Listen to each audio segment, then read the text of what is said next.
Hey guys, it's V, and it is VEDA Day 7. And Day 7, we're supposed to show you or tell you about a hobby. And my hobby is fish keeping. And I'm going to say that's a hobby because sometimes it's like a second job. I have larger tanks. I have some specialty fish, and they require some upkeep and weekly water changes and taking care of filters and taking care of tanks, and I enjoy it. I enjoy every bit of it, but it is definitely a hobby because it takes up a lot of time. Okay, so I have 3 tanks, and I'm going to show you them one at a shot, and hopefully the fish will cooperate and you won't just see empty fish tanks. Okay, so there is tank number 1, and it's a 29-gallon cube tank that has some smaller fish in it. See if I can get closer without scaring them, because I have some scaredy fishies. There's a couple of black moon guppies in there, a couple of endlers. Those guys up front with the long flowy fins are rainbow thread fins. Somewhere in there is an orange gourami, which is, oh, there he comes out the back. And there's also a whole clan of little itty-bitty panda cory cats in there. They're bottom feeders, and they love hiding in that castle, so I highly doubt we will see any. Okay, so I went around the side and I caught a couple of little ones behind the dragon there. Now you can kind of see why they're called panda cories, because they have a little black mask on. So these are fresh water tanks. 90% of the plants that are in this one are fake. This is my fantasy tank. And this is the second tank. This is a 10-gallon beta home is what I would call it. All that's in here is a beta and a whole bunch of snails.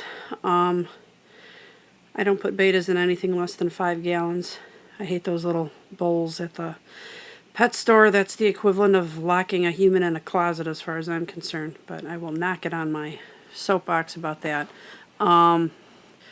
Most of what's in here is fake, except for the little grasses on the bottom. Those are real.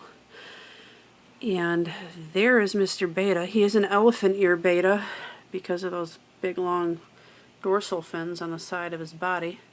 He's not very active at night. He likes laying on his little hammock there. I'm hoping he moves so you can see his colors. I name my betas. His name is Monet because he's blue and purple and white and gray, and he reminds me of the painting. I've had him for about a year. Oh, there you go. Move for us, buddy, so they can see your colors. He's a really pretty fish. And as fish go, I think betas have awesome personalities, and they're pretty smart, really. There, that's a good shot. I think his colors are gorgeous.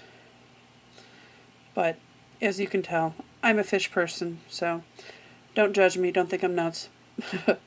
And the third tank is my biggest one. This is a 65-gallon tank. This is fresh water, and all of the plants in here are real. This is the one that takes the most of my time.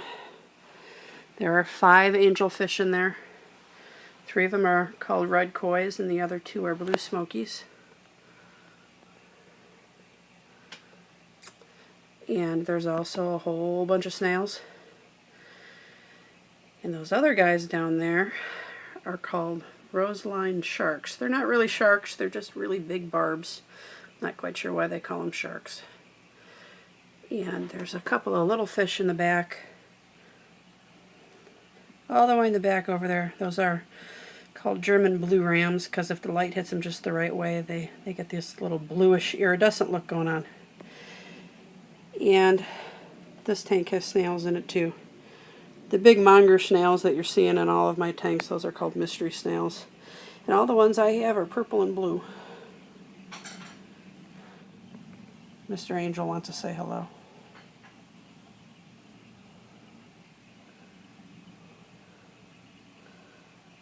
This tank I have had since last October. So those angels are actually not full grown yet.